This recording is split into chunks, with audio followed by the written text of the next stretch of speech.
Okay, so good evening and welcome to today's Asset Colloquium. Before we proceed, on behalf of the Asset Colloquium, let me greet all of you on the International Day of Women and Girls in Science. And obviously today's talk has been specially scheduled to commemorate this special day for all of us. So again, also welcome to Dr. Pratibha Jain, the PI of GATI Framework and academic consultant for NAAC, who is going to speak today on the gender advancement for transforming institution. This is GATI, what it stands for. And before that, let me invite Prabhapati Goswami to say a few words about the Gender in Physics Working Group of the Indian Physics Association, which is actually co-hosting today's event. So over to Shruva.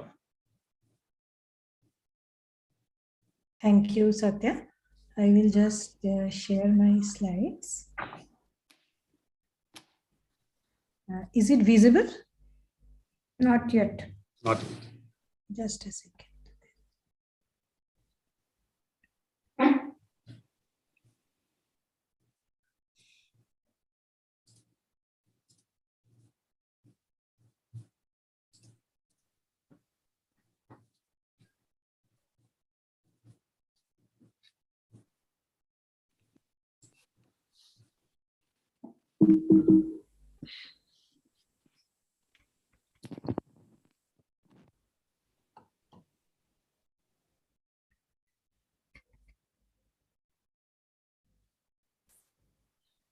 Is it visible, Vandana?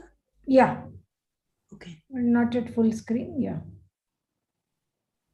Okay. Good.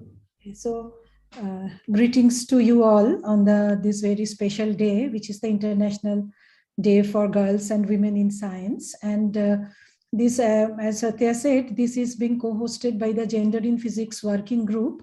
And we thought that it will be good to just introduce the Gender in Physics Working Group. And the Gender in Physics Working Group is the gender wing of the Indian Physics Association. And it was formed in 2017. And the mandate was to coordinate the national effort towards gender parity in the Indian physics profession.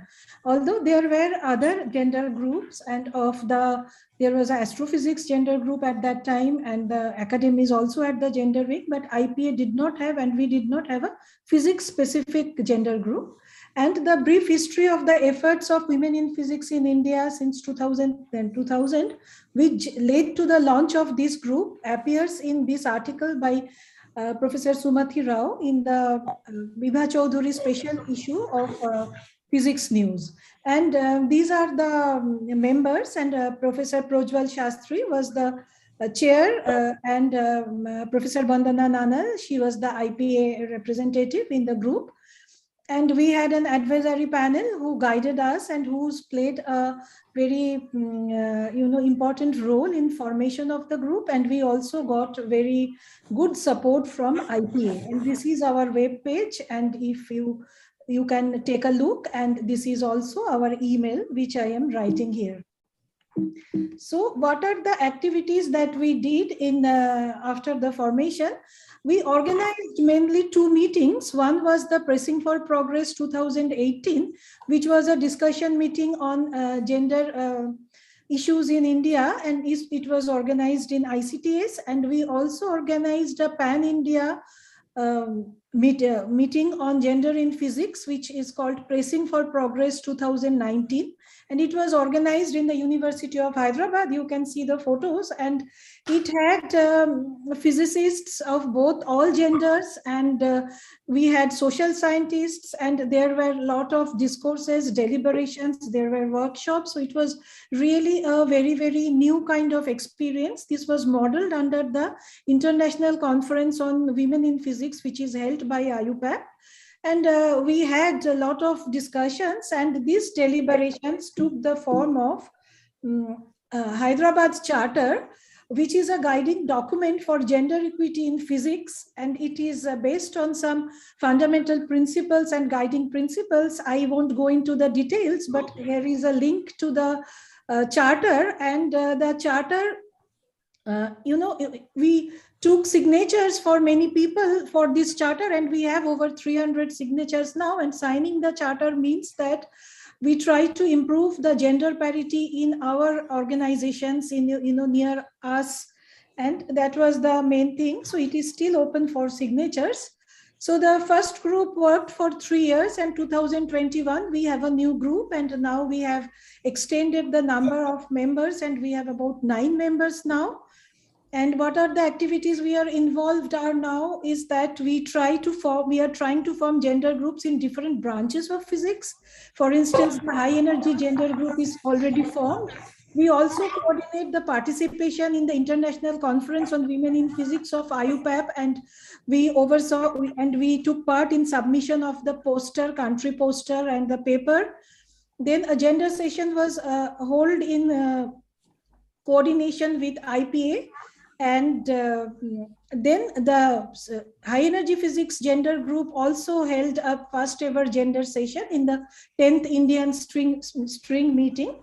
And so this is the country poster which we presented, where we presented data and what are the steps that are taken to handle this. And this is, I won't go into detail, but this is the kind of statistics we collected, the fraction of women and men in PhD, student, PDF, faculty, award at all levels. And another program that we are organizing is the PAUSE, which is a program for young students and to help them to combat imposter syndrome, bias, microaggressions, and also help them in career opportunities and decision making. So with that, let me thank you, and over to you, Satya. Thanks very much, Ruba, for a nice introduction about the Gender in Physics Working Group of IPA. So may I now request Professor Vandana Nanal to introduce today's speaker and also conduct the rest of the proceedings. Yeah, thank you, Satya. And greetings to all of you on the occasion of International Day of Women and Girls in Science. I also thank Shubhavati for introducing the gender group to all the audience of the asset. And it's actually very, really a pleasure that many people who played a role in bringing this group about are present today in audience. And we also have one of the role models for many of us, Professor Vimala Bhutti, one of the senior women scientists and very, very established women scientist, internationally renowned scientist who has been a role model to many of us, present today with us. Today's speaker, again, is probably known to most of the people in audience, but I will take this opportunity to introduce briefly to you. So currently, Dr. Pratibha Jain is leading the development of GATI, the self-assessment framework, resources and guidance, as the principal investigator of this pilot project launched by Department of Science and Technology, Government of India. Prior to that, she served as principal Miranda House College for Women at the University of Delhi for 14 years. And this is where her connection to TIFR comes in. Many of her students have been in TIFR, and some of them are, some of her collaborators are also continue to be here. And I should also add here, digressing from the main thing, that when TIFR started the All India entrance exams, the Miranda House is one of the seats of our exam, and that was where I first time met her. So coming back to the Miranda House College, under her dynamic leadership, the college received All India rank 1 under NIRF, and this feat sustained for 5 years since 2017. Her CV, actually, if you look at, is very remarkable, and her works in the field of education and women are very, very, list is very long. So I'll be very brief, just to give a very salient achievements. So Dr. Jolie was the chair of IUPAP Commission of Physics Education for 6 years, 2005 to 2011. She was vice president of IUPAP. This is elected from amongst the commission chairs during 2005 to 2008. She was awarded the IUPAP ICPE Medal 2019 for distinguished service to physics education with international impact. She was co-chair of the thematic group on education for the development of the National Science, Technology and Innovation Policy, STIP 2020. Dr. Jolie received her PhD in chemical physics from University of Delhi in 1980.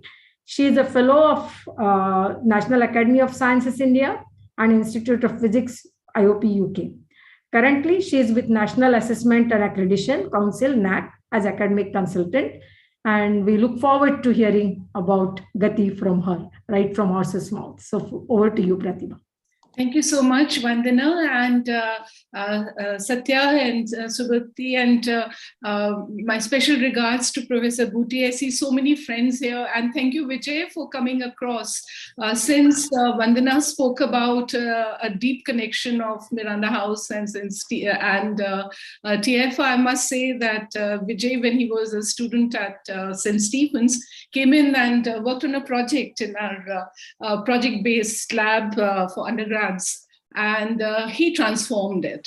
And I think we've really had a long association because of working very closely, and he has made me a promise that at some point in life he is going to come in and do some very stellar work for science outreach. So with that very, very personal connection at this moment, and I see so many friends here, allow me to share the screen. And I think that what I have to say may not be new to many who are here, but it is a dream that we've all had for quite some time. So in a sense, therefore, I want to share what we are doing, and it takes forward what has been said by many. And it's a happy occasion that the government has given us a chance to launch a program such as for advancing gender equity for women in STEM. So GATI, well, actually it came into being in 2019 summer, when there were a few meetings which were convened, and I was asked to develop something that could follow, say, Athena Swan in UK. But one wanted something pretty indigenous and wanted to launch it on an all India scale. But the concept paper that I wrote for DST at that point was what I called as Gender Advancement for Transforming Institutions. And it took time, but in a year's time, they were ready to launch it in a pilot format. And British Council, as part of science diplomacy, as I see it more than anything else, came on board. And so this is how GATI Pilot came into being. And I'm happy that got an opportunity to develop its framework. So we have been talking about the strategic intent of GATI is to nudge institutions towards supporting diversity, inclusion, and the full spectrum of talent for their own success and progression. And that is quite different from what has been happening for quite some time in the country, because there have been a large number of schemes dating back several decades for women, individual women. They're focused on scholarships, research grants, managing career breaks or mobility, alternate careers. And also there have been institutional grants such as those for women universities, technology parks, and outreach programs such as Jyoti and Inspire or Manak, and with women, with girl students being participants in large numbers, have been fairly successful, but the scope has been limited. So from moving from schemes for women, where one can say that gender equity, as some data will show, the numbers speak for themselves, not much has happened at institutional level. So we have moved this focus now to institution as a community, and more so looking at each institution as one with distinctive mandate, and viewing it as an organization full of scholastic talent and quite capable of transforming itself given the right, let us say, policy thrust and policy nudge. So this is what GATI aims to do. And institutions therefore have a mandate herein to transform themselves for their own good. So with GATI, India joins the international charters. As I said, we were asked at the outset that develop something that's inspired by Thinner Swan. But as one has gone down this, there's a large number of initiatives also in Europe and all, and some of them earlier in US have been very, very stellar. So one can pull in much from these understandings.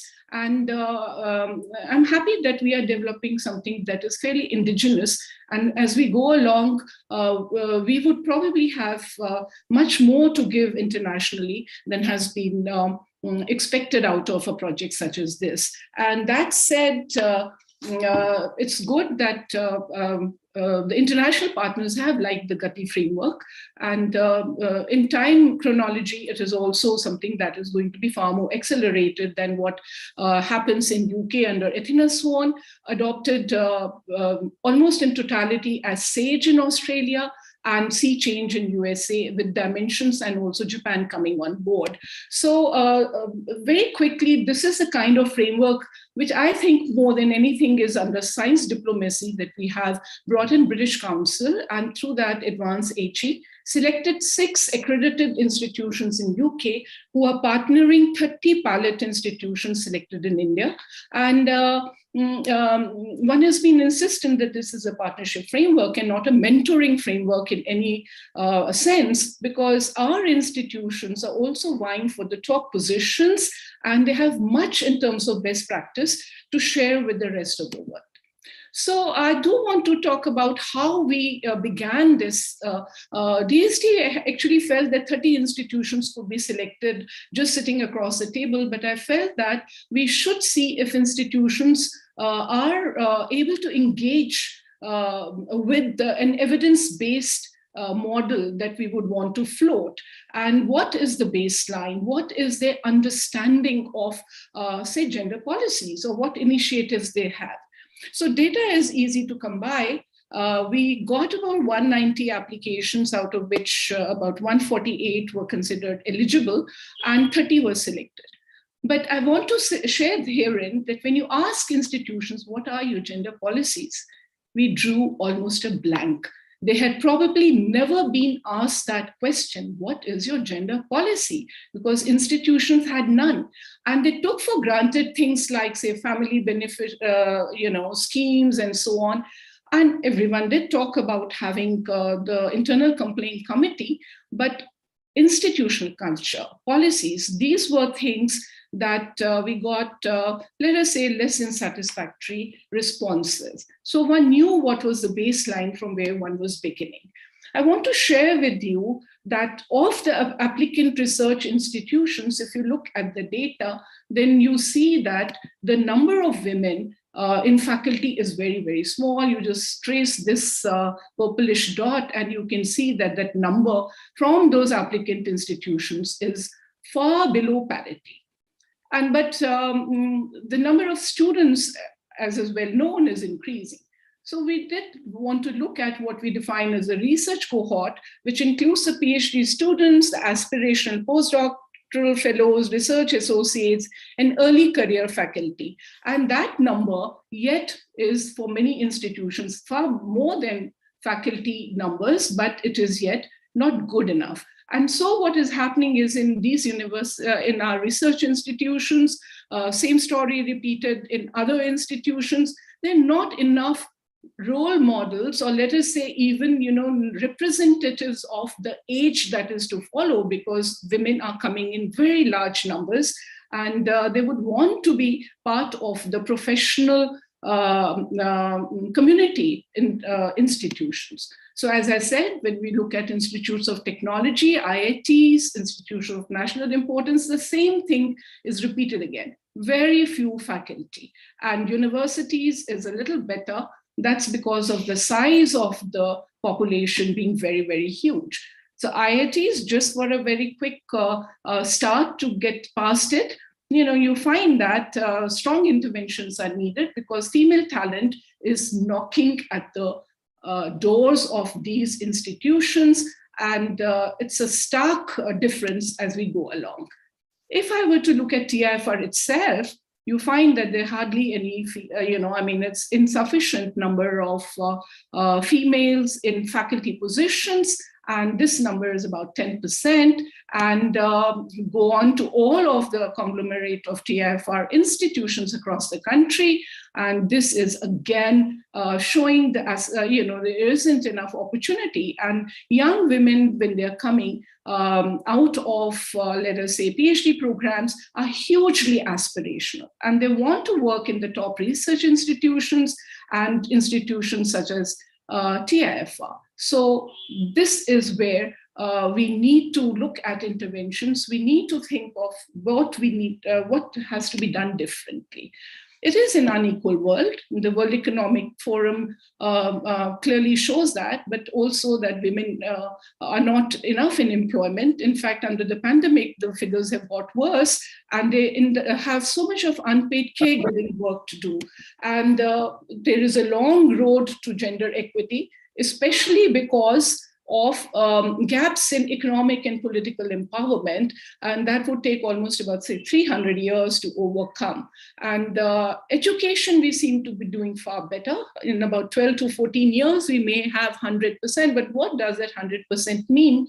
Because the quality of that education is hugely questionable. And as we go forward, we therefore have to think very carefully about what is the world that we want in the future, and what would be, who would be the players in it, what would be the role of women, and the entire spectrum of gender. So there is a need to close these gaps, and well known, we cannot ignore the potential of women. And especially as they rise up with educational attainments, it's well known and is often repeated that it is good for business and economic growth, and everyone has to be an equal partner. So with that kind of a framework, we know that these days equity, diversity, inclusion are the buzzwords. Everyone is talking about it. So equity rather than equality, making the playing field level for the workforce participation is very important, and it is national mission globally now. It is difficult to have an environment where performance and success of all participants is encouraged and nurtured, and that includes women. Diversity is about the composition of that workforce, in particular participation of underrepresented groups, including women. And inclusion, however, is the most important, which is about enhancing the sense of belonging and the value system in the work environment. And this, again, requires full effective contribution of all in the community, including women. So gender and the full spectrum of gender poses a very special challenge, and it's important that we enable a large population that is interested in carving successful careers in academia and research. And this is a well-known, what we call as a leaky pipeline. I don't personally like the leaky pipeline model, but it is in a limited sense applicable for those who are wanting to get into academia, but then diverted talent, and many of them would, out of choice or otherwise, build fairly successful careers in other disciplines. But even those who get in, especially for female candidates, after a PhD, getting into this pipeline of academia is often very, very difficult. And lack of mentoring or support in early career research makes it far more challenging. But those who do get in, they do find the vortices in the flow are not very conducive, and there are different kinds of flows for the males and the females. So as one moves up the academic pipeline, there are challenges. There are experiences of form of what is viewed as bias, and a sense of, let's say, a lack of sense of belonging, lack of inclusion, not enough opportunities for recognition, and anyone in any profession would want to advance to the top and be recognized and be celebrated for their contribution to that ecosystem.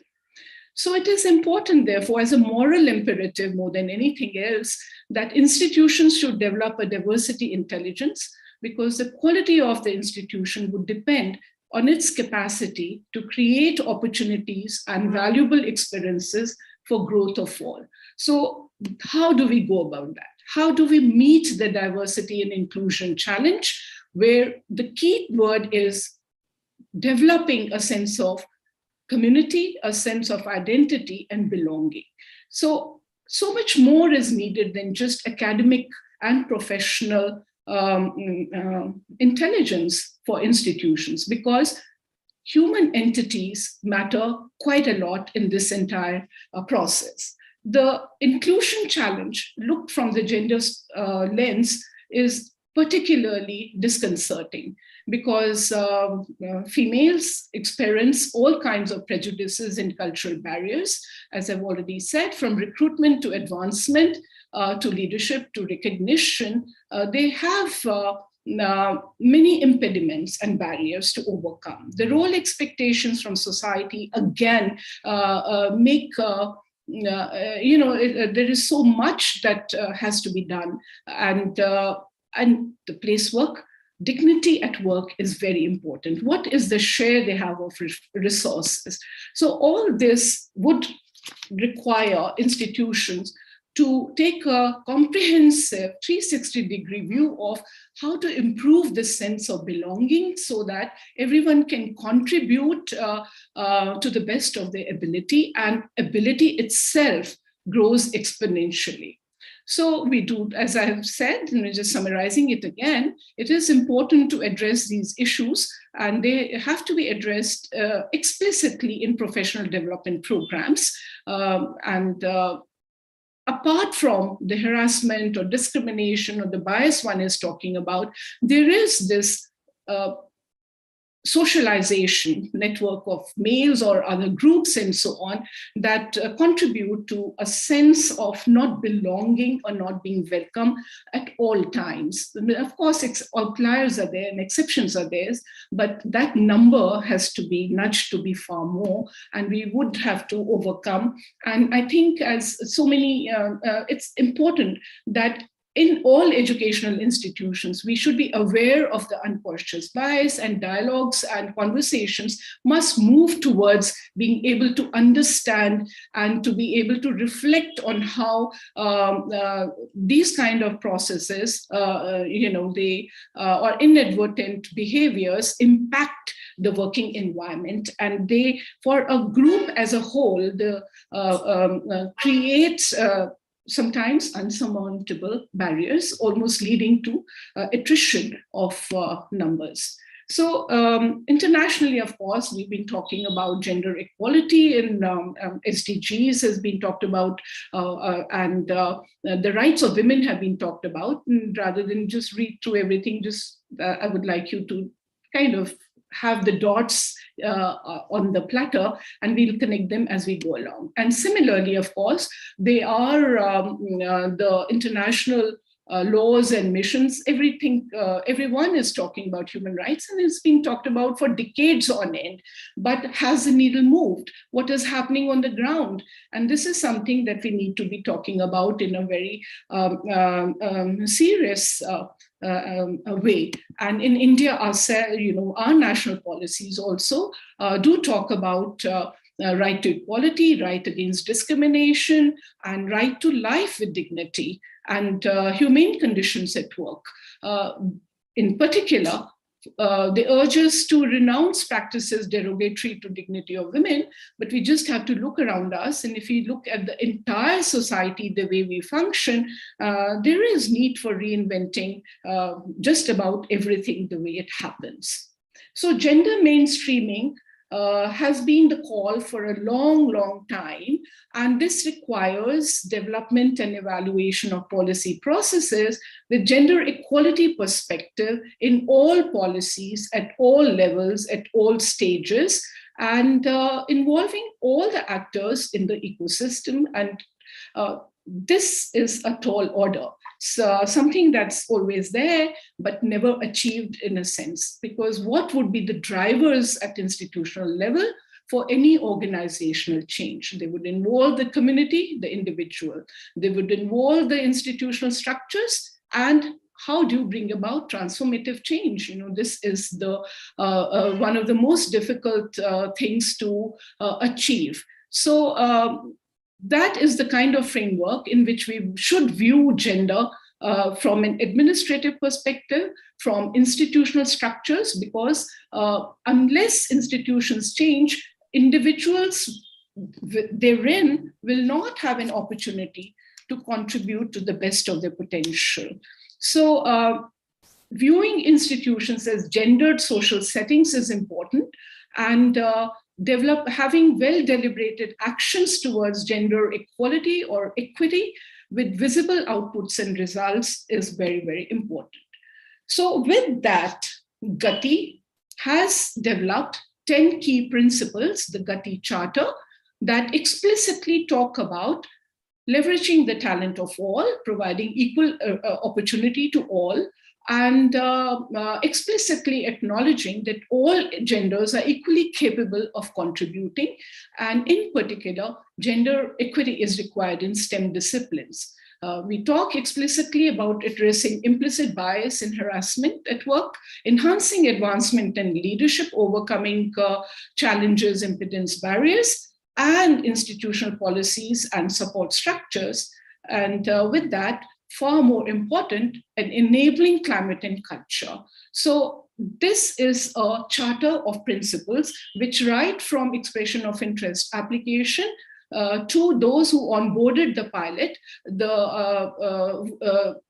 let's say the leadership at director or vice chancellor level, all have signed. They were given a template that was common to all, and they have said they understand that this is something that would require the involvement of the entire community, and that they are hugely invested and committed to taking forward gender equity. So this buy-in of the leadership is very, very critical, and that they have nominated a group of people or a nodal person to begin with, who will act on behalf of the leadership and the entire community. So that is a starting point, and that is a big change. And as I go along, see that that makes a lot of difference. So the GATI is a self-assessment and accreditation model, which is evidence and data based, but it nudges towards gender mainstreaming, as I have just outlined, by looking at policies and processes of institutions through the gender lens and identifying the barriers, challenges, and lacunae, and developing action plans to overcome these. So we are doing it in a limited way. So our action plans towards the end, of course, will be smart in the sense of being specific, measurable, achievable, relevant, and time-bound. But as we go along our GATI Charter journey, we hope that institutions will be able to, on the basis of the evidence, ideate towards creating specific and achievable actions, those that are relevant. And this is going to be the test of the success of the program. But more than that, what is important is that the vocabulary of the institutions will change, and we already see green shoots and excitement in the participating institutions. So we have developed a gender equity indicator framework, which has a self-assessment process that will, of course, be very, very important. Normally, assessment processes are never an indicator as such, because they underpin, they flow throughout through the entire, they just are the backbone on which other criteria are pinned. But this process is the most important thing, and therefore we do want it to be documented, and we want to learn from it as we go along, because for any transformative change and dynamics of change, understanding how the participants undertake those journeys, is very, very critical. So this is almost like writing your own diary as you progress. Gender profile of the institution obviously is always a starting point, but as we have looked at the idea of the academic pipeline, looking at gender advancement, career progression, leadership is important. Policies, processes, procedures, and practices, as I've outlined, become very important. But far more important is the gender climate and organizational change, organizational culture, because I've been speaking a lot about the sense of belonging being the most important factor. That is at the heart of GATI. That is the core of the entire exercise. And also looking at, therefore, the institutional values, best practices, and case studies. With all this insight, to create a strategy for gender integration of the GATI Charter principles in strategic vision of institutions. So this is a tall order, but when you parse a big complex problem into small bits, it seems doable. And the indicator framework, as well as the self-assessment application, actually has shaped up rather well, because the response has been largely positive. Nobody has thrown their hands up in the air and said, what are we supposed to do? And nobody has backed out. In fact, everybody has got submerged completely now in moving forward along these lines. So this is the gender equity charter journey that has been outlined for the institutions. We have selected to an open expression of interest call, and with rigorous selection process. Well, I mean, not that rigorous when you finally have to select just 30 institutions with the diversity built in on many, many facets. But there's a strong institutional commitment, and the framework has been adopted. The GATI self-assessment teams have been formed in institutions. Some of them are headed by directors and vice chancellors themselves. And this steering committee has deans and all those who matter, plus also all stakeholder represented, but also been nudged to form many satellite teams that can move ahead to take this forward. The orientation of these steering committees has taken place and is an ongoing process. This entire process has actually taken about 6 months, and it's only now that institutions are beginning to settle in. And those kind of delays could have been avoided. But as I said, working in a government system brings in challenges which sometimes well, that the fact that we have stayed afloat is very, very a happy situation, actually. So institutions are looking at data, templates have been provided, and the more important part now lies here, analysis and reflection, and then over an 18-month period doing the application, moving ahead for a peer review and award. But that said, this is a structure which is not about numbers or collecting data. It is an opportunity to review policies and make sense of the evidence that will be unraveled, and examine and interpret the patterns and connect the dots for the larger picture. That's important. So how do we go about it? What is far more important in this entire process, therefore, is looking at what is the gender climate and the organizational culture. We often talk of gender climate without actually in conversations,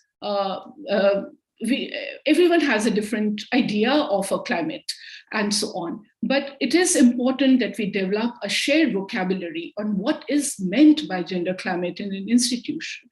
It is something that is determined by the perceptions, attitudes, and expectations of members of that community. It gets defined through interactions that we have on day-to-day basis. And it is a reflection on the policies and processes and how we engage with them in an institution. And one day I may think that, I have such a great institution, my work gets done in a jiffy. Another day, I could just run it down. Oh my God, my project did not get signed in time. I could not apply in time. My leave did not get sanctioned. I missed the conference or this or that. And I may be very, very upset with my processes. And I would think that this institution is not helpful at all. But by evening, when my file returns, you say, oh my God, everybody was so helpful. So it's a dynamic climate, and it keeps changing, but it's so important that we should go above a certain baseline and have consistency on what we are doing. So day-to-day functioning does get impacted by the perspectives. And in here, diversity and inclusion and equity are important, because the sense of fairness, transparency of processes, and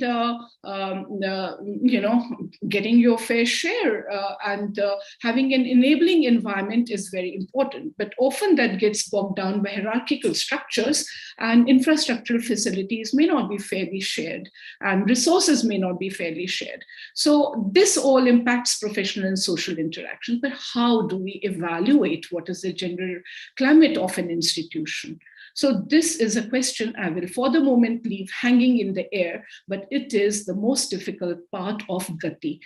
What are the experiences and perceptions, and how do they impact and contribute to advancement or attrition that we see in institutions? What is the organizational culture? And that is defined by the beliefs and value systems that individual members of the community bring to the ecosystem, to the institution. And we all know how difficult it is to alter our own beliefs and value systems. But what is far more important is that whatever may be your personal beliefs, once we are in an institution, we are bound by having a layer of identity that is collectively decided by what is the value system that the institution has to uphold. And that is extremely important. And how do we nudge other individuals to have those shared beliefs?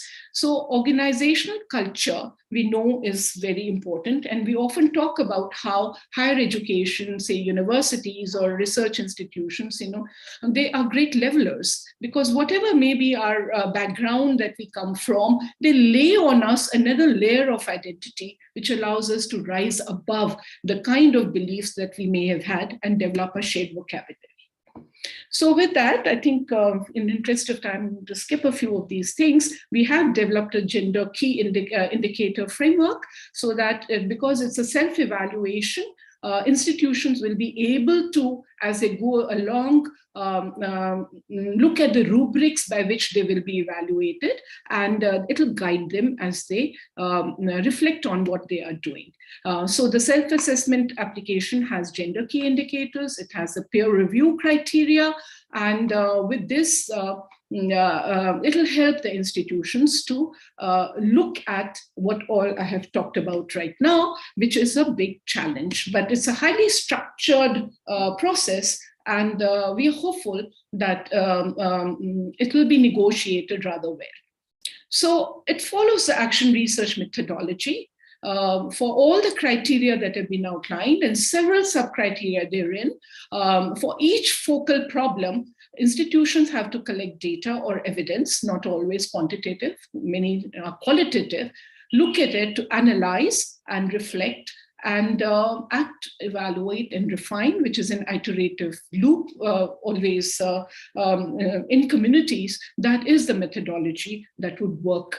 And it is important herein to see that we go beyond the data, as I've said again and again, because it's important to understand and unravel what are the barriers and challenges, what are the impediments. And for that, you have to have surveys and maybe interviews, anecdotes, stories, narratives, and get structured feedback, and have conversations, have file chat, town hall meetings or file chat sessions and so on, file chats and so on. So there are ways and ways, but get talking and unravel what people think, what are different perspectives, and we have to therefore from there create a integrated understanding of what is happening in the institution. So it goes beyond the gender statistics completely. What is also important is to develop an understanding that very frequently we think we are doing things right. We take pride in saying we are gender agnostic, we are gender blind, or that we are gender aware. But many times those are not the ways in which we can have a intervention that will work. What is far more important is to also understand that females do have certain societal roles, and one size is not going to fit all. So we cannot afford to turn a blind eye to those needs of families, needs of conflicting pressures that come, and that women do, the female colleagues do take a whole load that is beyond the professional.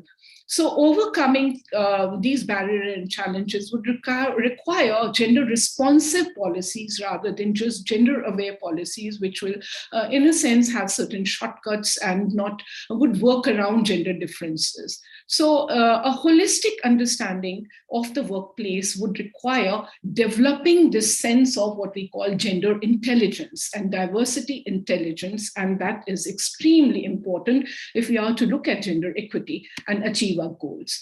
And it's not going to be easy at all, because everyone has to have a sense of engagement with this process and be ready to break the status quo. That is a challenge. So we have to engage all the stakeholders, both male and female, and 360-degree view of everybody's involvement in institutional life, starting from students right up to the leadership, and certainly the support staff, but somehow we have not included them in the same depth as we could. But some institutions are on their own involving and looking at everybody.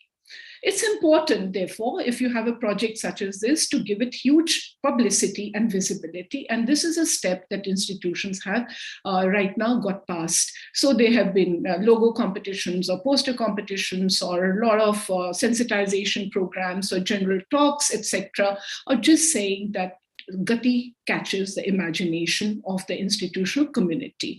So there is a sense of engagement, but what is important is to create what we call as a community of practice, a growing circle of allies and stakeholders. And I do think, and I will be writing more on that, that is men will be the ones who will bring in exponential change. So male exponents of GATI are very, very critical to this entire process. So as I said, there will have to be a huge review and a documentation of the charter journey. How do we build communities of practice? And what do we mean by communities of practice? They can, of course, be all-encompassing, but even for a focal area, a problem that we are talking about, a satellite team that comes together to address it, we have to develop a shared goal and values and understanding, because this is something that is about people. It's also about, our lives as such. We have, therefore, I do think we are changing the vocabulary of institutions and nudging them to look at their own social cultural practices as a community, look at what is the practice they want to establish, what is the process of their social learning, and what are the new competencies that need to be generated, and then how to share these best practices and evidence-based solutions to problems. So institutional transformation would involve a lot of personal growth, but with a commitment to bringing about change, communities can be formed, and in fact, they define the institution. And it is wonderful when, as a community, we grow together, we sail together, we sing together, both male and female, and all across the pipeline, from students up to the leadership. So building these communities can happen when you participate in a mega project such as GATI, which is about each individual in this community in the institution. So I think that kind of is GATI. And it has other elements, which I'll quickly run through. Obviously, you asked for data profile, gender statistics, and so on. And I've already presented some of that data. Data sources exist because we are moving as one nation, one data. ASHE, every institution provides. We are increasingly digitized all processes. We have our annual reports. We participate in National Institutional Ranking Framework. This is the easy part of GATI. In fact, at even the expression of interest stage, a lot of institutions were within 15 days able to pull out data. But they're looking at trends and patterns and then trying to identify how gender statistics itself can be changed.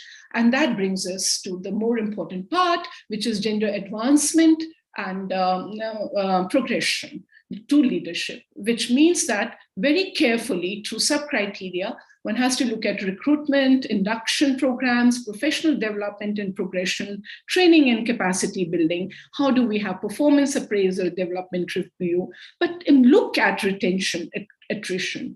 Do enough female faculty also like lateral mobility? Because lateral mobility sometimes is very much needed for vertical progression. Or so where I disagree. Sorry. I disagree. Vandana, am I okay? Can I continue? Yeah, please, ma'am. Yes, please continue. So we look at the progression to leadership and so on. So as is well recorded, there are not enough women on the top, and the data is already showing that, not enough professors. So how are they going to represent the voice in decision-making committees and so on? So along this, institutional transformative initiatives become important. And as I have said, the challenge of increasing the inflow and looking at many aspects of this. I understand. And induction and looking at advancement and the various elements of it. I will not, I understand. Go for all this. So how do we, in this kind of an atmosphere, yet have the underpinning climate and culture as our focus?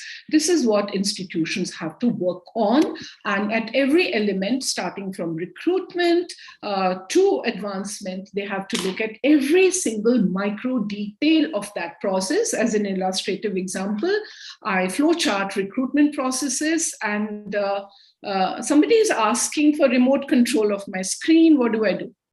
No. Please don't. Actually, ma'am, please don't allow anything. I'm declining, but yeah, please decline. Please decline. I'm actually trying to control that.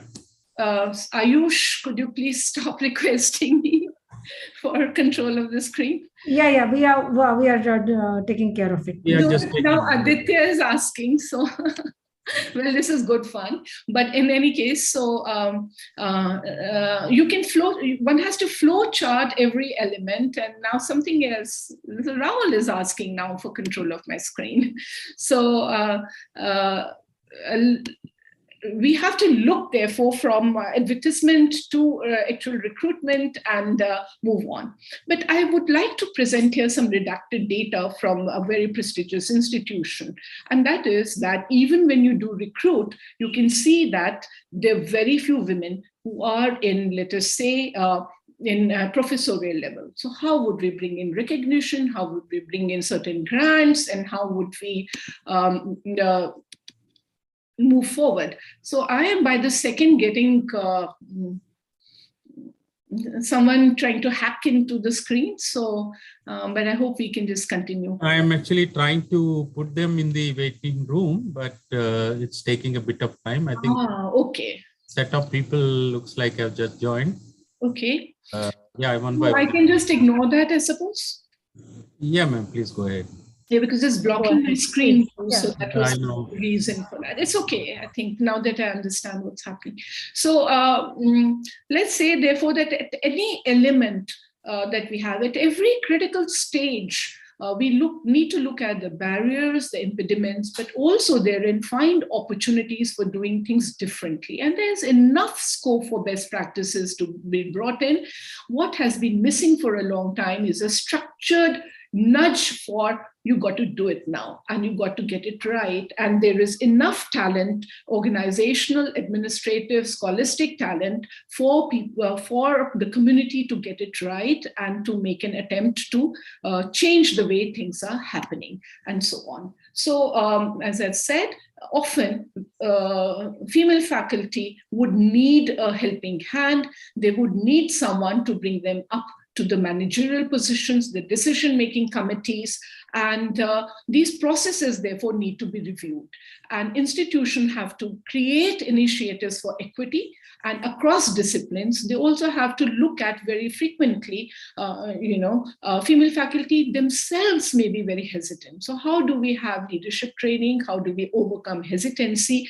These are very critical, and inclusive decision making is very important. Valuing diverse perspectives is very, very important if we are to build in equity, and everybody is responsible. And frequently, it is not a blame game at all, because of the societal pressures, because of other professional disparities, the cumulative disadvantage that females face throughout a life can be tremendous. A very small disadvantage can lead to a cumulative disadvantage, which becomes almost insurmountable. And then the motivation for overcoming it is lost. So we also, therefore, will look at, as I've already said, look at gender policies, and important element of it is supporting work-life dynamics. And these are well known, these are more often spoken about. Infrastructure and welfare support, family support services are for both males and females, as I will just develop further, and creating gender-sensitive facilities. These are the easy things to do. These are the low-hanging fruits, which all institutions can work on very quickly because they're participating in a prestigious project. What's more important is to look sensitively at dignity at work. Look at what are the archives telling us, what is staring in our face when we talk about sexual harassment or bullying and and other disciplinary malaises that exist in institutions. Also easy, of course, is often that if an institution is committed and leadership is committed and there is enough community support, then fair allocation of resources becomes possible. So there are elements which are going to be as challenging as transformation of any society is. And one has none of us has any misunderstanding about the challenge that lies therein. But what's important is that we are making a beginning towards it, and so on. So for a summary, we look at institutional processes, we look at the well-being, stress and mental health is very important, counseling services are very important. We look at the work-life dynamics and look at gender budgets, look at the strategic plans, but dignity at work, and how do we address that? What are the formal and non-formal practices? What are the visible and invisible rules and regulations that impact all this? So this is the new age. It is the brave new world. Those of us who are in institutions such as those in the pilot institutions, in TIFR, the top echelons of academia, we would like to believe that we are the new generation. However much we may be, I'm Jurassic ages, but I always think I'm the new generation because this is how I think. So there is a changing landscape, and the pandemic has changed so much. We are technology driven. We now negotiate the real, virtual, and hybrid modes. We understand the value of flexible time, and we have been able to be professionally hugely competent and accountable while working from home anytime, anywhere. And there is also, with increasing social media and knowledge available at the click of a mouse, there's a vanishing distinction between what is work and non-work, because the processes of social learning and social communication enhancing work need to be understood. And we all juggle multiple responsibilities. We have multiple interests and needs. And, we may, while working, also be checking out on our social media and so on. We juggle, and we many times manage to do it well. So the distinction between gender roles is also, at least at our level, it should become very fuzzy. So dual career couples Are they redefining the norms? Are the engaged fathers breaking stereotypes? Is the breadwinner homemaker model still applicable as more and more couples are working together? So how prevalent is the dual earner also being the dual caregiver model? So we need to look at this, which means we need to have conversations, which means that we need to showcase the success stories, which also means that the more we talk about it, the more we change the norms, and it is important. So GATI is not about just females. It is also about relooking at this changing landscape and evolving roles, and then what are the changing policy expectations. If we are able to play the new age roles, both males and females and in families differently, then we can also nudge policies to move towards that. Increasingly in the corporate world and the rest of society, today you are talking of parental leave. You may have a CEO who takes pride in saying he's taking a year off so that he can enjoy the newborn. Will we move in academics to that? Or would it only be the responsibility of the childbearing female to also be the caregiver? Are we able then to also say in academia, we have all used flexi time, but we have not formalized it. Non-formally, I've witnessed so many people who don't want to take name, who have walked up with their daughter every time she was participating in, let's say, international science engineering fair. And how concerned dad can be, we need to showcase many times those. So what would be the equitable family and care responsibilities with GATI? Should we use the stereotypical language, or should we also invent a new language? It is for institutions to decide that, to understand what the family needs are and how it is for the families that institutions can be supportive, and that flexi time can help all, shared responsibilities can share all. So hearing the men's voices, their narratives is very, very important. But the more we hear that, evidence and research matters, because very frequently you may give a parental leave, but would it be used, or would it further aggrieve and bring in gender disparities? Because we are also social creatures. So everything has a flip side, and it needs to be looked at very carefully, because sometimes well-meaning gender responsive, so-called gender responsive policies may not actually lead to advancement of women. They may pull them down further. But these are research questions. These are questions that we would leave hanging in the air. So dignity at work policies need to be looked at very carefully. We are developing a lot of resources for that. And it is something that institutions have been doing, but they need to revisit and they need to strengthen these processes. We're also looking, and this it kind of reiterates what I have said, but it is very important that these are the core of our social being, and inclusion requires us to think very carefully about that. I will just stop for a minute here to talk and elaborate on one of the policies that institutions do not have, not all institutions have, but are very, very important. The policy on professional relationships that become personal relationships or intimate relationships. So we need to look at what could be the domino effect of these in the long run. We just know that recently it's been, the Harvard case has been in news, and one university has had to, after decades of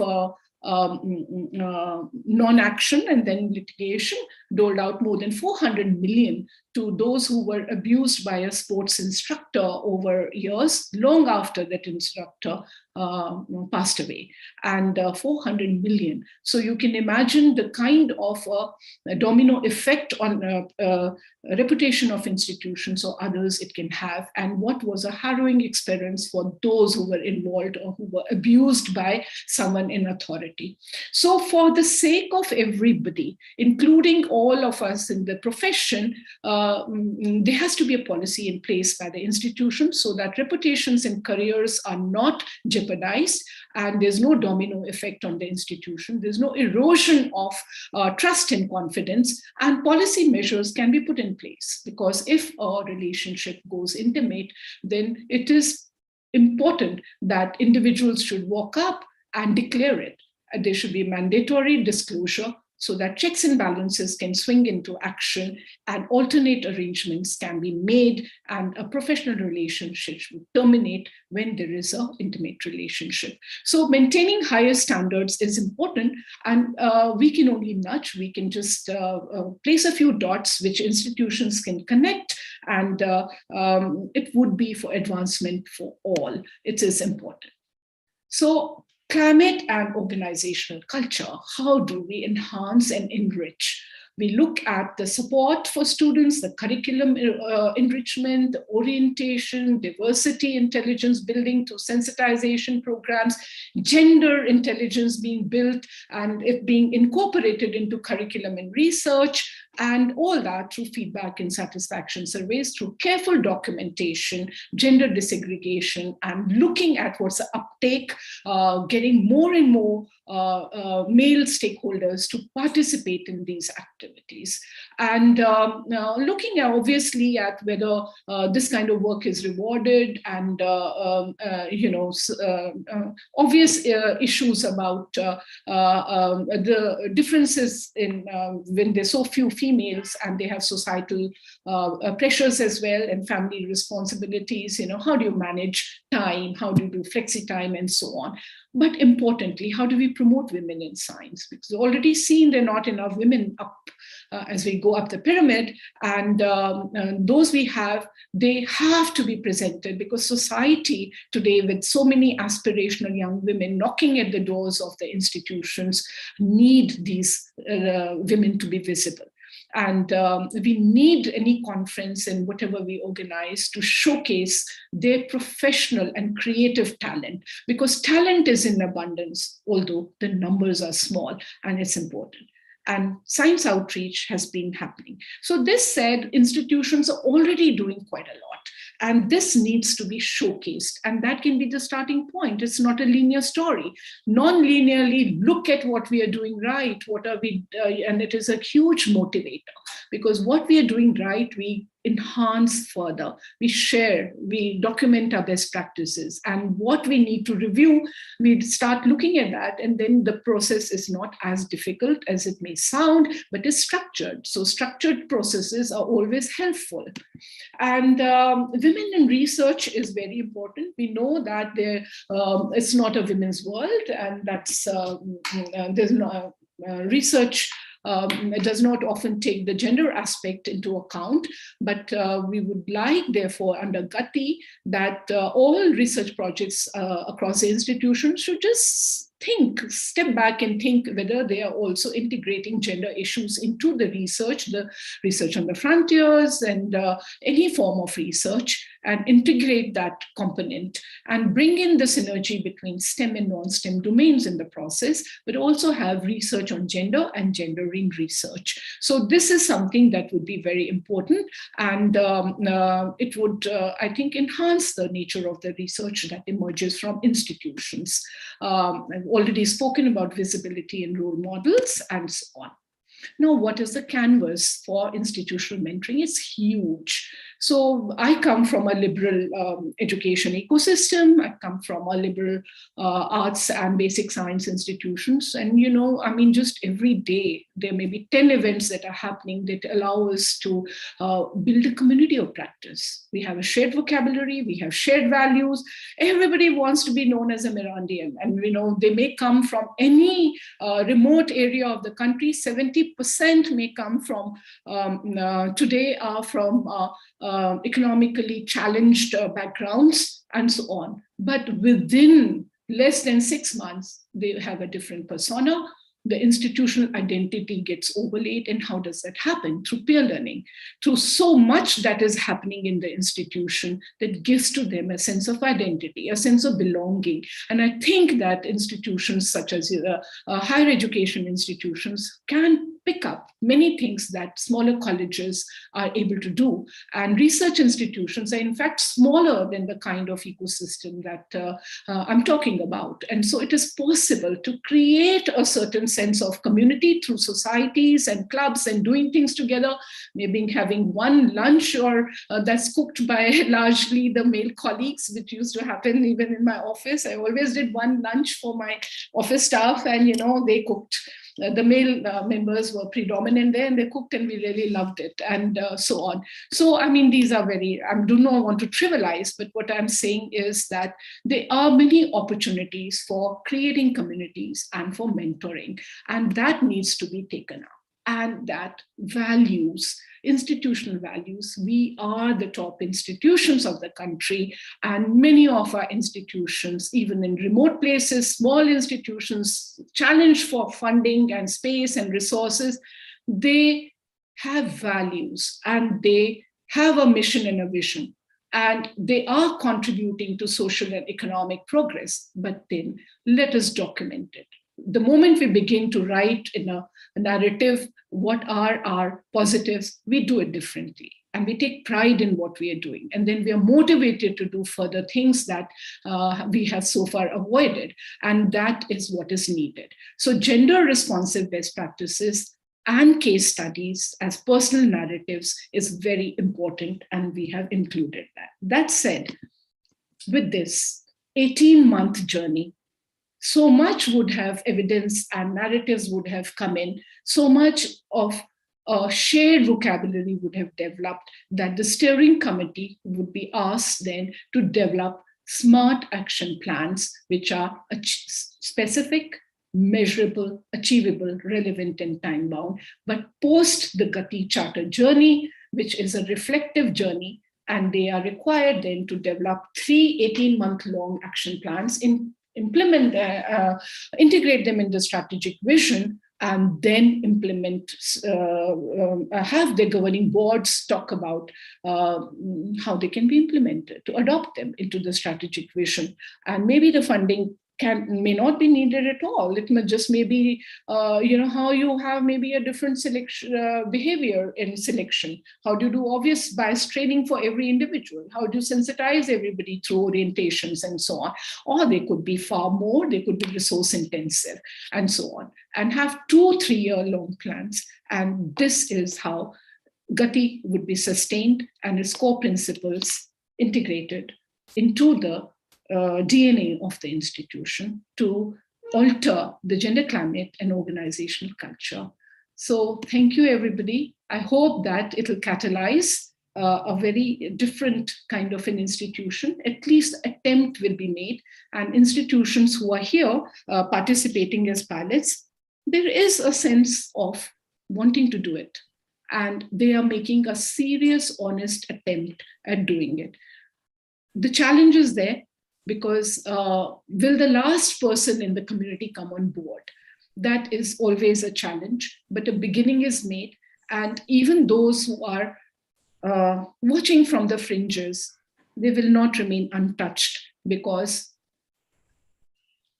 there are many answers that they will have to also accept, and there are many questions they will also have to ask. So with that, let me say that pilot institutions are our critical actors, and we hope it will be a critical mass, and the program can be scaled up, and we will know at the end of it what we can do. But any program has to hinge on a hope of transformation, and I think transformative dynamics is already kicked in, and we have to give ourselves time. So international programs floated for about 5 years, and many have been running for 15, 20 odd years. So it is with that hope that one will move forward. So thank you, everybody. It's been a long talk, I think, and I'm very happy to introduce those who are working.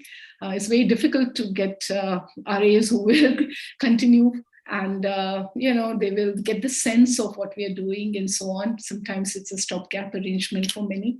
But thank you, Priyanka, Rosa, been here for a year. It's been such fun working. And Asia, thank you for joining us too. And thanks, everyone. Thank you, Pratibha, for really a wonderful talk. for bringing out firstly the nuances and various aspects of the problem, bringing the problem clearly to the forefront, and then giving us all the details of GATI. I'm just reminded from a quotation from Professor Renu Swarup, former DBT secretary, who actually in the CNRS program said that the key aspect is to actually how to bring in the international best practices in our policies. And I think in the GATI, you have given us the flavor of both how the program is actually spelled out, taking also learning from international and needs of India. I also apologize for a very unprofessional interruption which happened, and I don't know, this has never happened either for TIFR or IPA events before. So we hope we can, it doesn't recur again. I'm sure there are lots of questions and comments, and we will take them one by one. I suggest participants who have questions to raise the hand and turn on their video, and then we will, myself or Satya will go through the, will ask, enable the question asking serially. If there are questions on YouTube, please type them, and then we will also pass them on to the there. So now the talk is open for discussion. And please give me some time to look through the raised hands, because sometimes I may miss. Yeah, is there a question?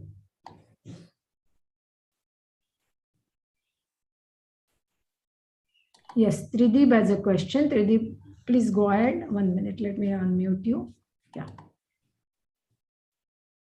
Yes, Trideep, please go ahead. It's Juliane Klamser was a question. I'm a visitor in TIFR, and my question would be if GATI also evaluates the recruitment process of the universities. Yes. In which way does it do that? Like, does it look at the exams and? No, it's actually how are the processes gender friendly and enabling. So there are various elements, you know, you flowchart the entire process and look at every micro detail of how in fact, the most important focus would be to have obvious bias training and, see if equal opportunity is given to the female candidates. So because the number of, in nearly all domains, there are large number of females who have PhDs who are qualified, but not enough are applying. So what are the reasons for that? What is institutions' understanding of how the number of applicants can be increased? And here, you know, one is always saying that merit is a criteria, but what is institutions' understanding of ableism and merit? So at least initiate a reflection on all these aspects. And in 18 months, I do not think that institutions will be able to make a big difference in the gender statistics, but at least they can begin a review of whether there is equity. And early career researchers, how they can be mentored, how they can be supported far better. That should be a focus. Okay, we will move on to the next question. Vivek Datar, you can ask a question. Yeah, thank you for a very nice talk. I'd like to ask you, is there a positive change happening? I mean, if you must be having data over perhaps many years, and as a result of such efforts, is there a positive slope on the graph of across the board? I mean, maybe in the postdocs, then faculty and so on. So GATI is a new intervention program, and that has been launched only in August 2021. And only 30 pilot institutions, and their self-assessment process will be completed by end of this year. When they will be reviewed and we will have some... No, sorry, maybe I didn't put across my question. That's true. Yeah, but in general, I have been looking at the data. So I had some slides which I have hidden away, which are from ASHE, which is the All India Survey of Higher Education. And yes, indeed, you know, we, in fact, I'm so glad you asked this question, because I want to say another aspect needs to be now seriously looked at. So in many areas, I mean, undergraduate, postgraduate, and PhD level, women are outperforming and they're there in larger numbers. In engineering, it's slow. But very interesting data comes up, so say computer science, the more women coming out in computer science. And if you look at colleges and universities, there are more women teaching there. But any data needs to be looked at carefully. So is it that now we are beginning to look at teaching and research as a woman-centric activity in certain domains? And that, in colleges, in fact, there can be 60 to 70% only females as faculty. And so are we saying that like in schools, you have more females and girls are outperforming? At university level, I have myself looked at the data of Delhi University. Women are outperforming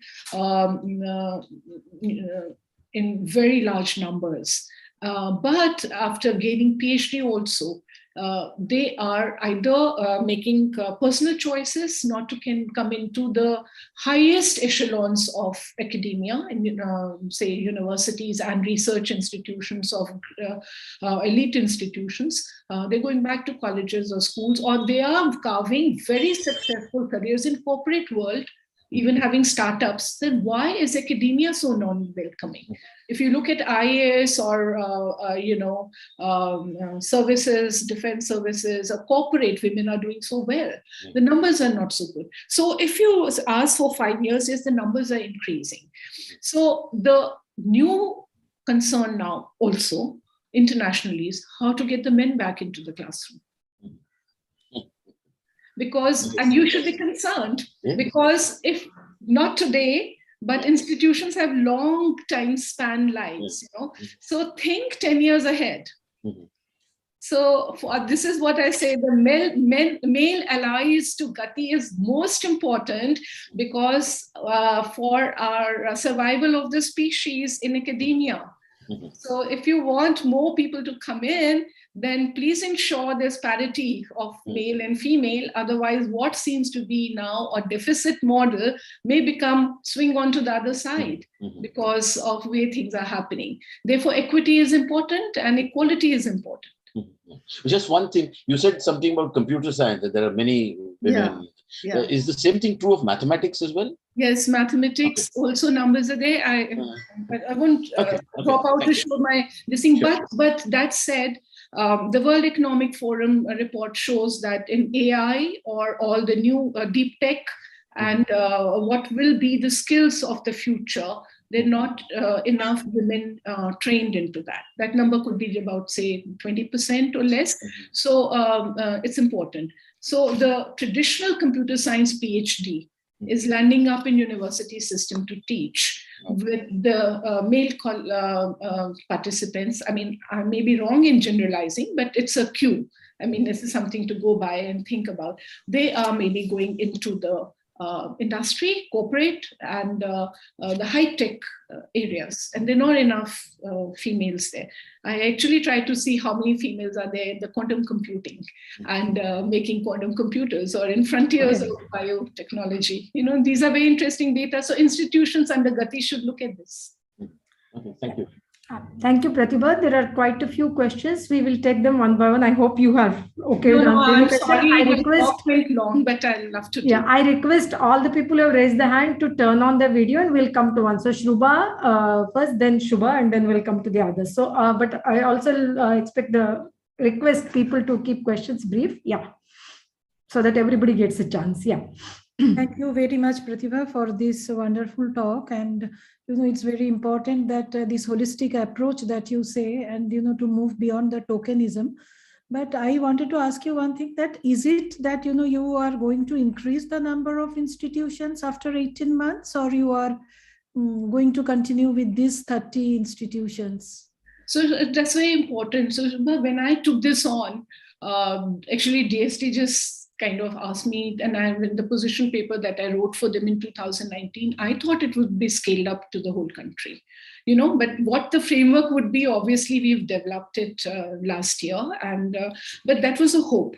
But I think they restricted it to 30 because British Council wanted to come on board.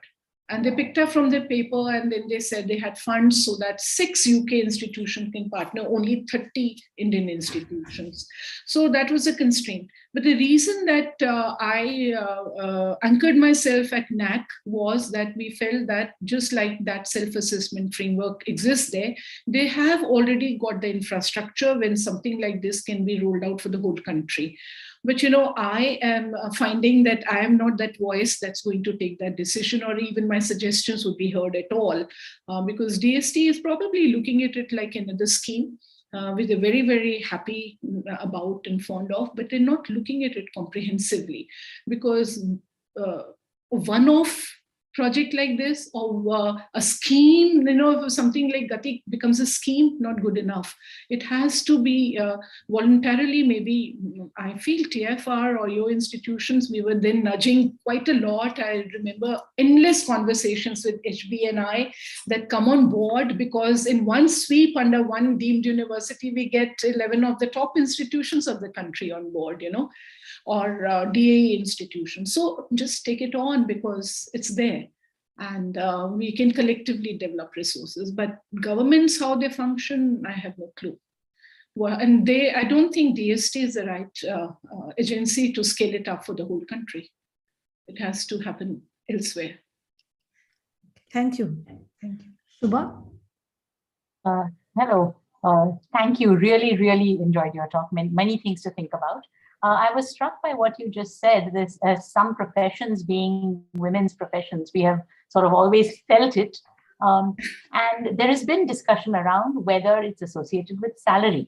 It's pretty clear to sort of that women accept lower paying jobs or accept lower pay for the same jobs, both. And some examples of, teaching in some categories of subjects, or even things like cooking. When men entered the field, they became chefs and demanded and got greater pay. Women have been doing the same kind of work for less. And I see it informally in the workforce that, cooks in our homes. When it's a man, he charges more and the woman doesn't. So does when men enter a field, does the pay for them kind of jump up? Or do men enter high-paying fields? And where does teaching and this professions you described fit in? So, Shubha, good to see you after so long. And but you know as well as I do that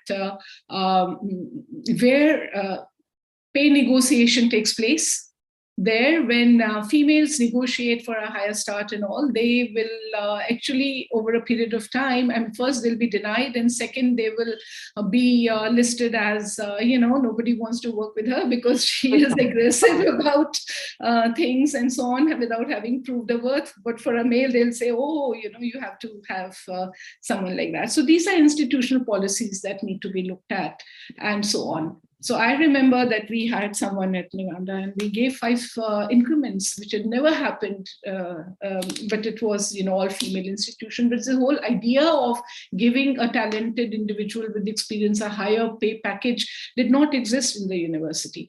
But I learned from my chairperson and why not? We should go for it, because if we want this person, these are executive decisions. So why I'm saying this is there's so much that can happen as an executive decision. You don't need a national policy to define, and autonomous institutions such as, the top institutions can do so much more because they use that executive autonomy for a certain set of individuals, but not others. And gender bias does show up there. So yes, these stereotypes and where females will get more employment opportunities exist. But if you look even at life sciences, the data I can show and you see from all institutions, there are not even enough females in those elite institutions at the higher level, but there'll be 60 to 70 to 80% in colleges.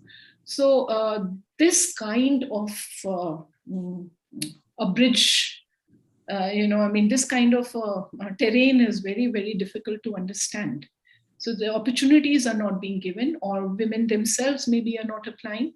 So we cannot jump to conclusions. It's all, I mean, there's so many facets to it. And so that's all I can say, but there's too many dots there. We have to connect them. I'm not sure the problems will stay solved. That is another thing whenever you're in a social area, it's always will be a work in progress. We move to the next question. Is that okay? Yeah, Arnab? Thanks, Pratibha, for a wonderful talk. Lots of thought-provoking discussions. One thing is, it's very clear that some of these things have been modeled after Athena Swan. Yes. And now Athena Swan, I think, was 2005, and it's been 15 years that there has been data. And there have also been studies that show that, eventually when they started, what is it, gold, silver, bronze, and something, and you need silver or whatever, people tried, okay, it's like a mark, you need this chappa ki silver mil gaya, and at the end of 15 years, it really has not made that much of a difference that it should have possibly made if people were actually willing to get to this equity idea. And just, I heard your answer to the earlier question where you were not sure whether the DST is the right person to do this, and 30 and whatever. Do you often fear that you're putting so much work into this, and it again becomes one of these things where, yeah, okay, we've got this tick mark, and that's we lose sight of the big thing in quest of this little what do you call it, the way we have ticking off all the metrics that, yeah, we are meeting these things. Yeah, I know you've hit the nail on the head. And because DST would very happily redact me from everything and, do that, but they know that it's not possible. Two, I do think that we need to, I think any country, and like I said, this is a question of survival in academia because of so many things happening. So I do think we should have our own groups that realize that this is important and take charge of it, because frameworks are there. It's why limited to 30. Anyone can pick it up. I mean, I don't think the 30 pilot institutions are gaining very much from, not enough from the collaboration, international collaboration. And you can pick up so much from the public domain. Like I have picked up everything from the public domain in developing it and not had any one-to-one. I have not gained through that collaboration at all, but very limited. So now that said, let's say that Athena Swan first, they give 5 years to the institution for a bronze, and you graduate to a silver and so on. Where has it made a difference? It has made a difference that it has brought a number of women in professorial ranks or in academia. It has made a difference there. But problems don't stay solved. And look at those institutions where the focus is on gender pay gap. And that arises because they are not publicly funded like we are. Now, our family care policies are far better than in, let us say, US, where you do not get a paid maternity leave, or you may have a job that's waiting for you. But, in those institutions, if you want to bring gender pay equity, the president has to raise millions of dollars of external funding to do that. So their challenges are very, very different, and their focus on numbers has paid off. But they had in 20 impact study from Loughborough University, and it was not that cheerful.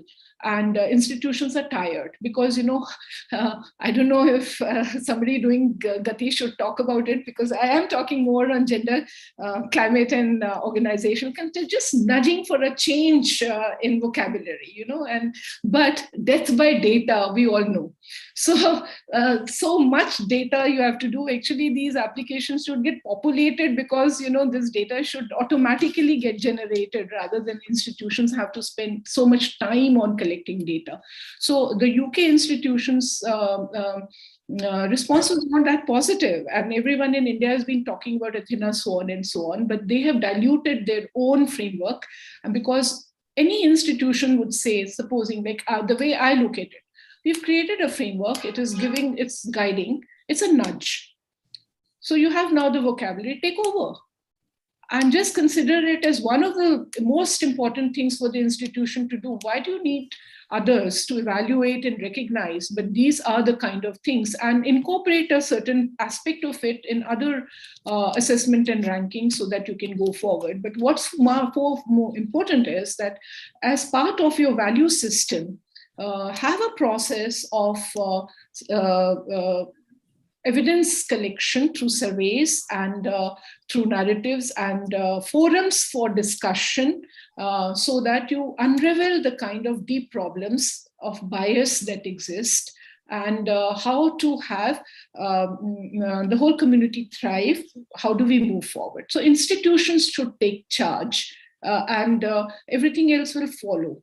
And if governments only have to do everything, then you know what's going to happen. Like Athena Swan has advanced HE, and these institutions do things very differently. They're hugely professional, but they get paid and recognized for every second of the work they do. You know, how many full-time equivalent man hours you have put on something. In our country, do we do that? And all of us know that if there's a late evening meeting, we will come somehow. We will make time for it, and we'll contribute, and we'll do it voluntarily. So the extramural is all voluntary, because we are making and building our country, you know, and our institutions and so on. But we don't have that kind of regimentation that outside has, and so on. So I think it is time for us to take charge of our own Gati. And now why do we need, there's no funding coming.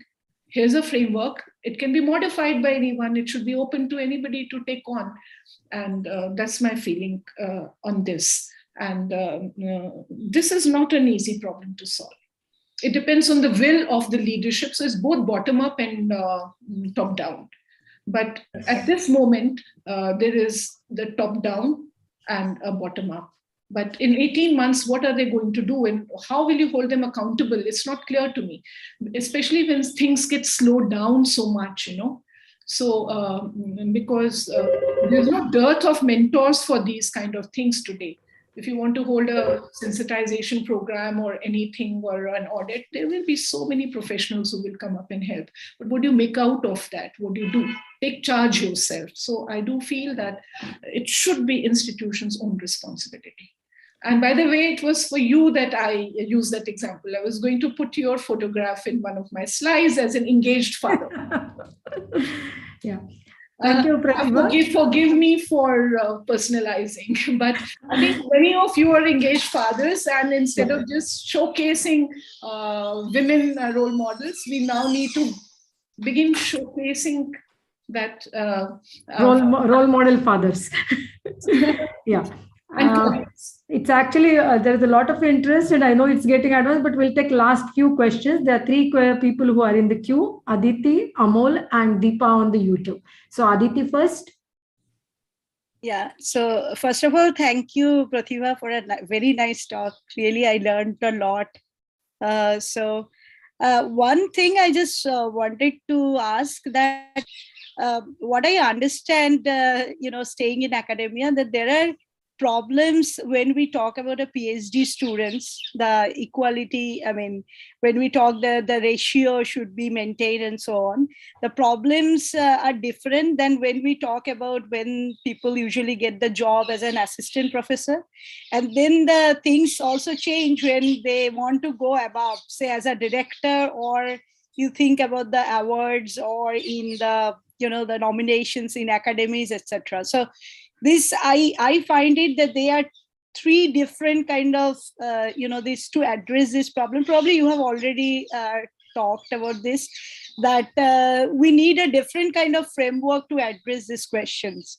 Same thing what you said about this corporate. I recently talked in some computer companies where they were saying that, in the lower level, there are a lot of women. I mean, the ratio is quite good, but once people usually need management or some higher studies to go above, then the ratio again is really badly maintained. So GATI has something, I'm sure, that have planned that to address these questions in different levels, like PhD, and then for our faculty, and then for our higher level jobs. So I just want no, but Aditi, you've comments. put in all the ingredients for solutions. So our purpose right now is, I have no misconception about it. We are nudging institutions. We are asking the questions. They have to find the answers. It's not for us to find answers. What we can do is in resources collate best practices. And I still remember your Facebook post on that. You can do brilliant work, but somebody can turn around and ask whether you did it or someone else did it, and you have to keep proving yourself and so on. So these are kind of things which can change only if the organizational culture and gender climate changes. So, I mean, we can only list out what are the problems female faculty face, which could be that whether they're the first author or the last author, they will be questioned. They'll be cited less frequently. They will, what is blind hiring? Does it work? Can it work in our system? And so on. So how do we give the due where we need to do that, So answers are not simple. Questions are at least, but the point is that let us ask structured way questions and see what will in our collective endeavor emerge from there.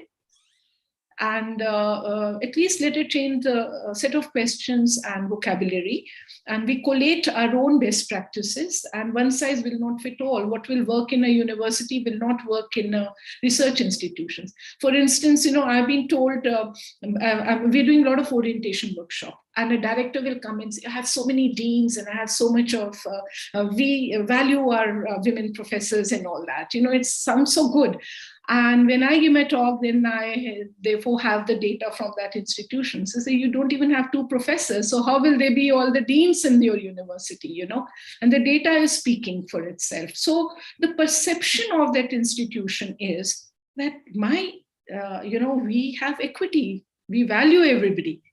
But on the ground, the community is not saying that, and the numbers are not showing that up. So at different times, people can say different things.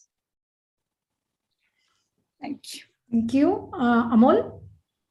Yeah, hi. So this was regarding your slide on personal relationships, where I think there was a mention of either mandating or encouraging full disclosures, right? Which is of course a good thing to have. I want to add 2 sort of questions regarding this, and I'm not sure if clear answers exist, but I would like to know your views. So one is, of course, when you are encouraging or expecting full disclosures, the institute should perhaps also ensure that such disclosures automatically do not have any sort of punishments. Not even that, not even any stigma, because these are the 2 things that will discourage people from full disclosures. So one question was, how can institute take care of this?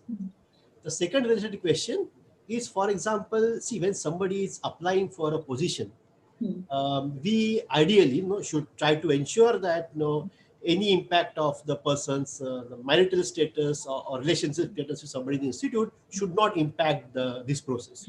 Now, how does the policy of full disclosure, how can that be made compatible with this? So what are your thoughts? So that your personal life is not important while you're being recruited, that I think institutions will evolve to that. At the moment, that is not there.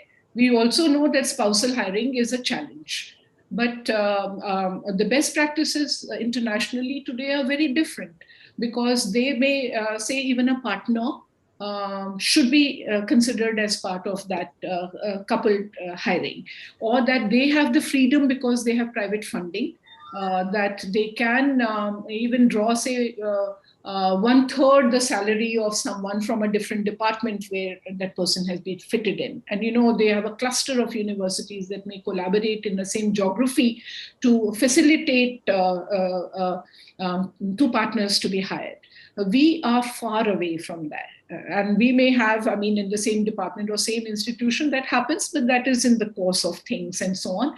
And it's not documented whether merit has been fine-tuned slightly in this process, and which is not a bad thing, because if almost equivalent competencies are there, then because you are gaining by getting stability into those who work in your institution, and people always grow into their jobs when they have an enabling environment, because we know that this is a dynamic process. Professional growth is dynamic. It never stays and it depends on too many factors. That's one. Now, when I'm talking about this professional relationships, now first, do want to say why I chose that one example out of Dignity at Work was because academia thrives on relationships.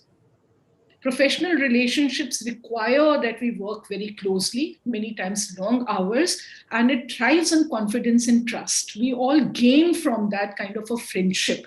So, just because there is a threat of an intimacy developing, and so many times you may say that you have to work on PhD with the same gender mentor. How is that possible?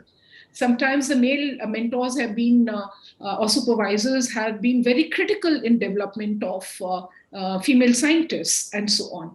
So the point is that professional relationships are the touchstone, they're the cornerstone of all of academia. But sometimes intimacy can be coerced. It can, we have all that. You can have a very different kind of a situation sometimes. So those can be with very negative understandings that females do suffer that, and in large numbers. It's not talked about. So that is one. And the other side of it is, and those people will never even talk about it. It's only Me Too kind of movements that will bring it to the fore. But that happens. So the example I gave from Michigan University was of the sports medical practitioner there who subjected both males and females in large numbers over decades. And that case was settled long after his death. So it's not constrained by time or by location. And anything can boomerang back depending on what is the social-cultural norm of that decade. So in today's decade, something of this kind happened and a huge settlement has been made. Now we are also seeing this, the Harvard case, where those who were talking in support are withdrawn. We are also hearing the Kathak exponent's predatory behavior now. Quite a lot after his death. So on one hand, you are celebrating, on the other hand, also this is coming up. So sometimes they can be hugely negatively generated circumstances, but there can be circumstances when people are working close that an intimacy develops. Now, in some cases, depending on whether they are professionally associated at what level, you would look at it in a humane way. But when it happens between staff and students, it is not accepted because of the hierarchical structure. I myself taken care of one case where I had to terminate services of a first male faculty because of some such thing. And so you have to have zero tolerance for many of those things. But where it has, in a benign way, an intimacy has developed, then I do think people should come up and say that here we are. So alternate arrangement needs to be made for professional professional aspects of that. That is what one is talking about. That is what is the meaning of this policy on professional relationship. And where people don't say, then those who get to know about it should feel duty bound to inform about it. And those, when they don't inform, they are jeopardizing their own circumstances. And why would then at a later point anyone look at it in a benign way, in a humane way, So any policy has to have both what is accepted, not accepted. What is not accepted is with this abuse of power or coercion and so on. And I'm not always saying that it's a male predator. Sometimes what can also happen is, female faculty have also been threatened sometimes by their own students in these circumstances and so on. So one can look at it it's too big a problem, but institutions can have a policy. In fact, we found that IIT Kanpur actually had a policy on it. So institutions can begin thinking about it because, it saves the institution at the end of the day. The price to pay, the domino effect that we are seeing is pretty huge. And but it should not, we should move to a point where this degree of confidence and trust in our colleagues and the student-staff relationship, the mentor-mentee relationship, it is so precious. And without that, academia and research cannot flourish. So checks and balances are good things to have. So let me take the last question now. From Deepa on the YouTube. So that she says, thank you for the talk. How do you envision participation of the autonomous institutions like IITs to the call of GATI about the recruitment process? You may have partially touched upon it. So, IITs are such a, the number of vacancies they have is huge. And they were right now pressurized by the ministry because affirmative action is non-existent there in the sense that others have that reservation implemented for what we have in a country, SC, ST, OBC, EWS, PWD. Universities follow, but they also have shortfalls, but IITs did not even go ahead. So in the last 6 months, we have seen every IIT is advertised, and to the tune of hundreds. But what happens at the end of it is not clear because they have rolling ads, they have a very different type of recruitment process. So I don't know. I have no answer to your question. The problem is well flagged. But what we are seeing is that IITs have organized themselves rather well in what is the GATI self-assessment teams and the steering committees. And the top IITs on board, Delhi, Kanpur, Madras, and Bombay, and BITS Pilani.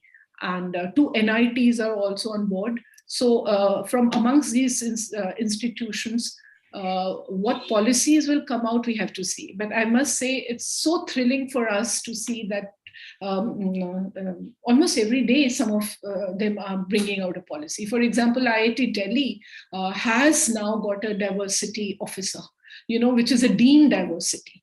Now, all institutions need to have that. So if you can make even those small dents, it's important.